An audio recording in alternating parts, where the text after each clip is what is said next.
नमस्कार दोस्तों, स्वागत है आपका मेरे चैनल बॉलीवुड गॉसिप में। तो बॉलीवुड गॉसिप में आज बात माला सिन्हा की। 60 के दशक की वेटरन एक्ट्रेस माला सिन्हा एक ऐसी एक्ट्रेस थी जिनके पास हुस्न के साथ हुनर भी था। एक्टिंग के अलावा माला संगीत को लेकर भी बेहद जुनूनी थी, लेकिन फिल्मों के खातिर उन्होंने अपने सिंगिंग सफ़र की कुर्बानी दे दी। करियर में ज़्यादातर हिट फिल्में देने वाली Mala Sinha highest paid actress की लिस्ट में शामिल थी, लेकिन उस दौर की सबसे कंजूस एक्ट्रेस भी उन्हीं को कहा जाता था। बचपन में माला का नाम एल्डा था। स्कूल में उनके साथ पढ़ने वाले बच्चे उन्हें डाल्डा कहकर चिढ़ाते थे, इसलिए उन्होंने बाद में अपना नाम बदलकर बेबी नज़मा कर लिया। जब उन्होंने बतौर बाल कलाकार काम करना शुरू करा तब उन्होंने अपना नाम फिर से बदलकर माला सिन्हा कर लिया। माला सिन्हा ने एक्टिंग करियर की शुरुआत बतौर बाल कलाकार एक बंगाली फिल्म जय वैष्णो देवी से की थी।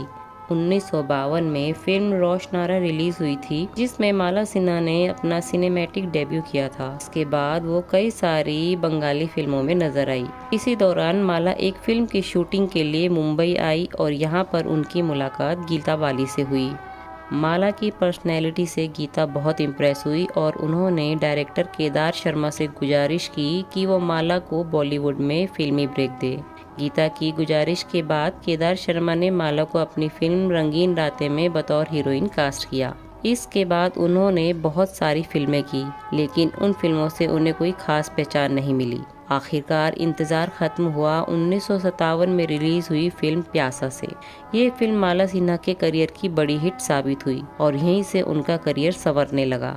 इस फिल्म में वो गुरुदत्त के साथ नजर आई थी। माला से पहले ये फिल्म मधुबाला को ऑफर हुई थी, लेकिन उन्होंने मना कर दिया, जिसके बाद फिल्म के लिए माला को अप्रोच किया गया। इधर जब माला सिन्हा बॉलीवुड में सफलता की सीढ़ी चढ़ने लगी तो दूसरी तरफ उन्हें नेपाली फिल्म इंडस्ट्री से भी फिल्मों के ऑफर आने लगे थे। इसके बाद उन्होंने 1966 में नेपाल का रुख किया और नेपाली फिल्म माटी घर में नजर आई।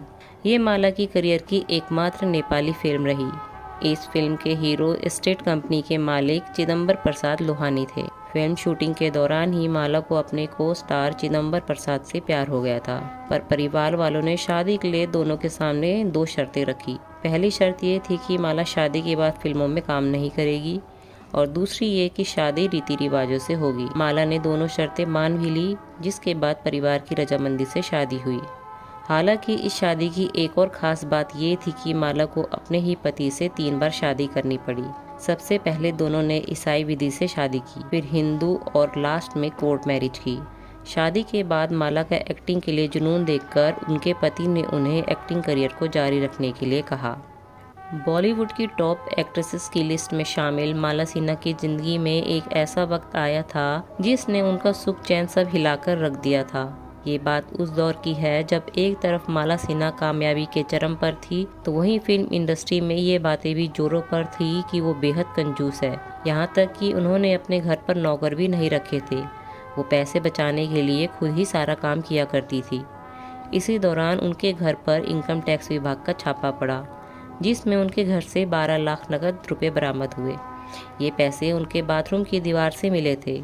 इसके बाद ये मामला कोर्ट में चला गया। इतनी बड़ी रकम को बचाने के लिए उनके पापा अल्बर्ट सिन्हा भी सामने आए। अल्बर्ट के वकील ने तमाम तर्क दिए, लेकिन अदालत पर कोई असर होते ना देख अल्बर्ट के वकील ने उन्हें सलाह दी, इन पैसों को पाने का एक ही तरीका है कि माला को लिखित में स्वीकारना होगा कि उसने ये रुपये वेश्यावृत्ति से कमाए हैं।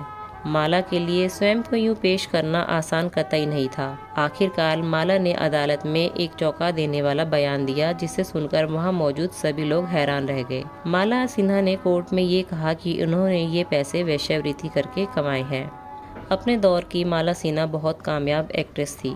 फिल्मों के लिए वो मोटी रकम चार्ज करती थी।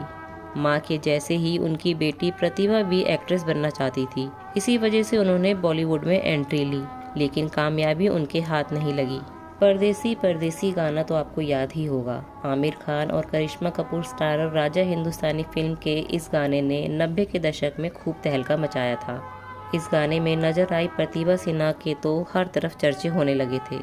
माला सिन्हा की बेटी प्रतिभा सिन्हा ने वैसे तो 1992 में आई फिल्म महबूब मेरे महबूब से एक्टिंग डेब्यू किया था, लेकिन उन्हें स्टारडम परदेसी परदेसी गाने से मिला।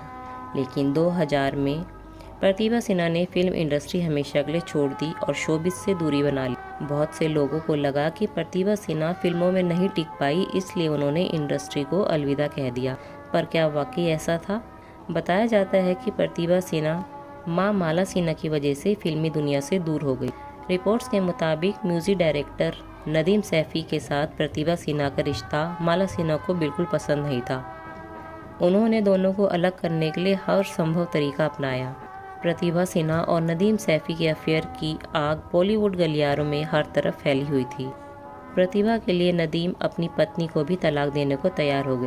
प्रतिभा सिन्हा जब फिल्मों में काम कर रही थी तो उसी दौरान उनकी मुलाकात मशहूर म्यूजिक डायरेक्टर नदीम श्रवण के नदीम सैफी से हुई। पहली मुलाकात के बाद ही प्रतिभा सिन्हा और नदीम एक दूसरे को पसंद करने लगे थे। नदीम पहले से शादीशुदा थे, बावजूद इसके वह प्रतिभा के चार्म से बच नहीं पाए। प्रतिभा सिन्हा और नदीम एक दूसरे से बेहद प्यार करते थे, लेकिन उनके प्यार के खिलाफ थी प्रतिभा की मां और एक्ट्रेस माला सिन्हा। माला सिन्हा को यह बिल्कुल भी गवारा नहीं था कि उनकी बेटी शादीशुदा आदमी से प्यार करे, और वह भी उससे जो दूसरे धर्म का है। रिपोर्ट्स के मुताबिक माला सिन्हा ने हर संभव कोशिश की कि वह बेटी प्रतिभा को नदीम से अलग कर दे। ऐसा भी बताया जाता है कि माला सिन्हा एक बार प्रतिभा को चेन्नई ले गई थी और उनकी हर गतिविधि पर नज़र रखी थी। माला सिन्हा ने इस बात का बेहद ख्याल रखा था कि प्रतिभा नदीम से बात न कर पाए। ऐसे में प्रतिभा सिन्हा और नदीम ने एक दूसरे के कोड नेम रखे थे, लेकिन एक इंटरव्यू ने प्रतिभा सिन्हा और नदीम सैफी के अफेयर की पोल खोल दी, जिसके बारे में माला सिन्हा को पता चल गया। उस इंटरव्यू में प्रतिभा सिन्हा ने यह तक कह दिया कि वह नदीम से प्यार करती है और उनसे शादी करना चाहती है।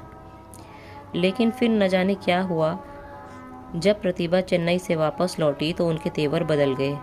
उन्होंने साफ साफ कह दिया कि उन्हें नदीम से प्यार नहीं है और कभी उनके साथ कोई रिश्ता भी नहीं रहा। नदीम, जो कि प्रतिभा के लिए अपना घर और शादी तक तोड़ने को तैयार हो गए थे, उन्हें प्रतिभा की इस बात से बड़ा झटका लगा। नदीम ने बाद में एक मैगजीन को इंटरव्यू में अपना दर्द उड़ेला था और प्रतिभा के प्रति गुस्सा भी जाहिर किया था। प्रतिभा सिन्हा ने दावा किया था कि नदीम सैफी ने उनका करियर बर्बाद कर दिया, जिसके लिए सोची समझी प्लानिंग थी। इस पर नदीम सैफी ने कहा था, माला सिन्हा उन्हें फ़ोन करके गालियां देती थी, फिर प्रतिभा फ़ोन करती और मेरे घर वालों से माफ़ी मांगती थी। नदीम सैफी के मुताबिक उन्हें लगता था माला सिन्हा और प्रतिभा ने मिलकर उनके साथ गेम खेला, उनका इस्तेमाल कर माइलेज पाने की कोशिश की। प्रतिभा सिन्हा के धोखे को नदीम बर्दाश्त नहीं कर पा रहे थे और फिर प्रतिभा ने जो कहा उसने उनका दिल तोड़ दिया। गुस्साए नदीम ने प्रतिभा सिन्हा संग अफेयर को अपनी ज़िंदगी की सबसे बड़ी गलती बताया था। नदीम सैफी ने कहा कि यह उनकी ज़िंदगी का सबसे बुरा वक्त था।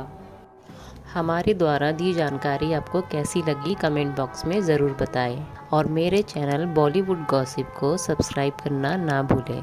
धन्यवाद।